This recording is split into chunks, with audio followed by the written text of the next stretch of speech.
All right.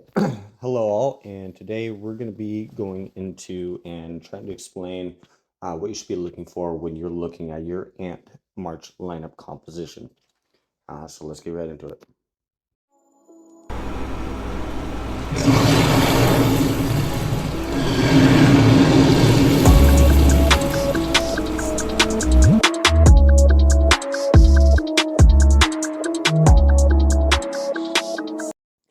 All right, y'all. So, like I said in the intro, we're going to be going into what you should be looking at when you are forming up your specific squad to be able to have the most potential of it with your troop composition. But before we get into that, got to get into the usual shenanigans. This video is sponsored by Aptoids. We're using my code Eagnai2. You can get anywhere from 5 to 40% off all in-game purchases, especially with the holidays coming up. This is a perfect way to save a little bit of money while you are also able to feed into your addiction with the ants. So again, that's Eagnai2. It's a new code, so make sure you're using the right one through Aptoids to be able to get anywhere from 5 to 40% off all in-game purchases. All right, so we'll get right into it. So there's a couple different things that you have to consider when you are looking at ant compositions. So the biggest thing is that even though one ant might be specific and standalone amazing, especially when they come out with new ants and whatnot, what you have to look at, or new insects, what you have to look at is what is it best paired with. And I'm going to go in and explain a little bit about that and how to really determine what's the best to be able to run with a new ant insect, explain um, some of the compositions that work right now as far as the existing ants, and explain why they work very well together. Um, so with any lineup, you almost always want to have some kind of support, at least one, and then two DPS. What DPS is damage per second in most FPS games and such. It basically means how much damage that ant can do per round. But then there's things that with your support that'll boost up what that actual damage is. And so we'll go in and explain a few of them, why some ants work so much better together, etc.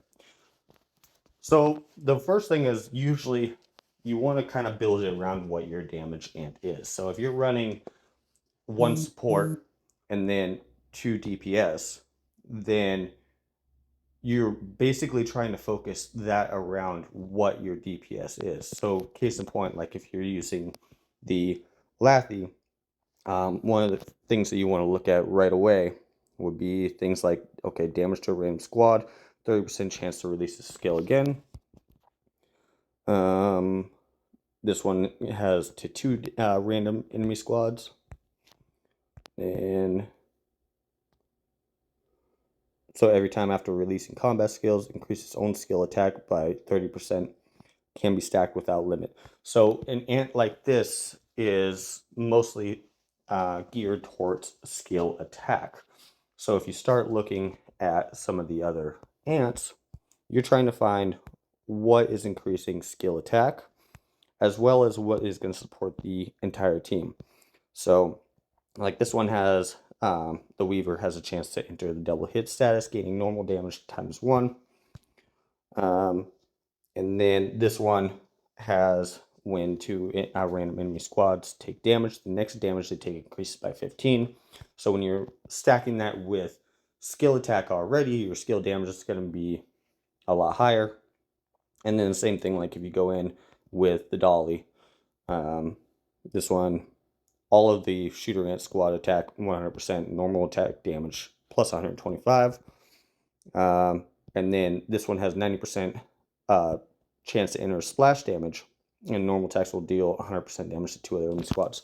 So if you remember back with the Lathy, where it already had one skill that hit one troop, and then the other one would hit two troops, you now have an ability for that one with the two troops to be able to hit all three lines, and that skill with the one line to be able to hit two. And then receiving enters a counterattack status when receiving a normal attack, has a 100% chance to counterattack, dealing 180% damage to the attacker. So even though I used Lathy as an example, that's actually not the best ant to be able to run with that composition if you decide to use like Dolly and Weaver as your primaries. It's actually the Wise Berserker. Because with this one, after a normal attack has a 60% chance to deal 350. Remember with the Weaver is stacking up normal attack and allowing for more release of a normal attack, as well as this one, which when they're receiving a normal attack has a 100% chance to counterattack.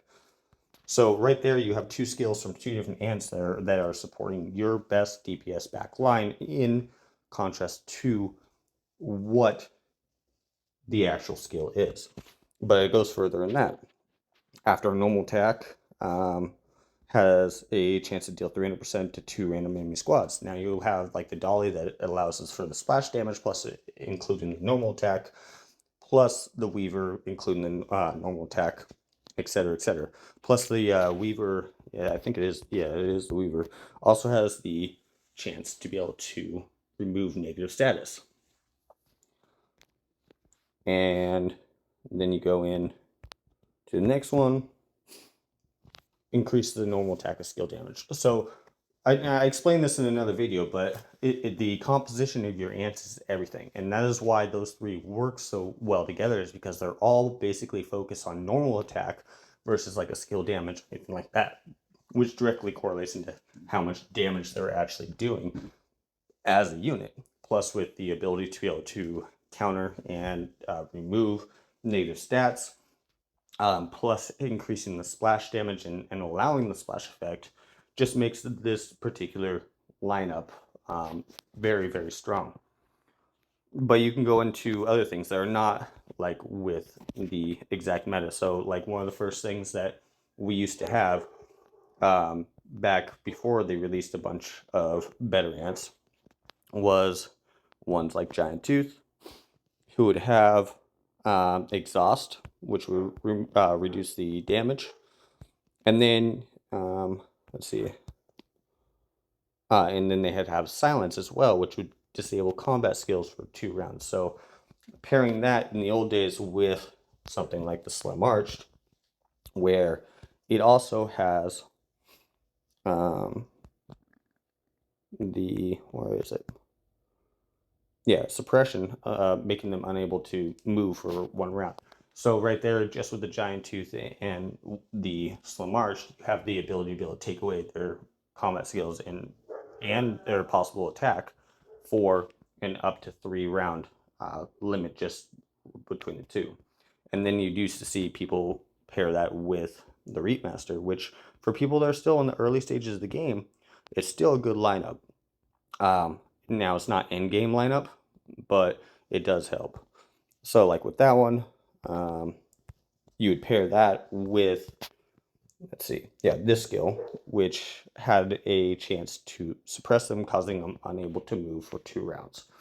So right there, you have up to 5 rounds that you can essentially be able to completely negate out their skills. So that's a little different tactic than just trying to power through or pure damage like a lot of the new meta is.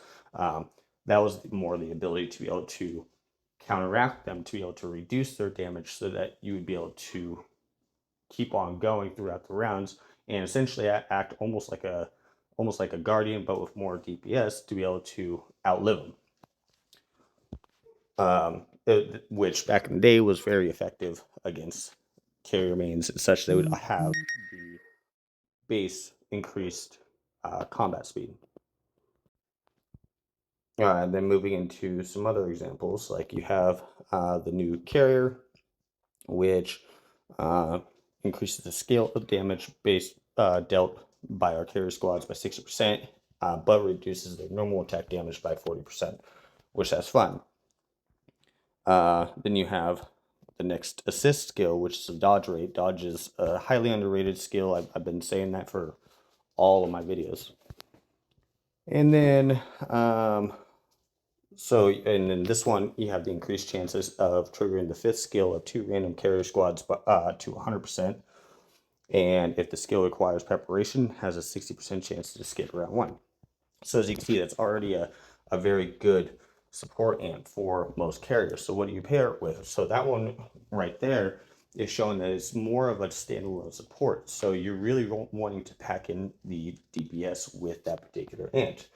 Like case in point, the golden crystal, where you can up that to 100% chance to be able to deal. Plus you're increasing its skill attack as it is. And then you have this one, which you could skip the prep, have up to 100% chance to deal the poison, and give, deal the damage plus give them poison. So that's damage to all enemy squads. And then with this one, you're increasing the damage if you have them poisoned already.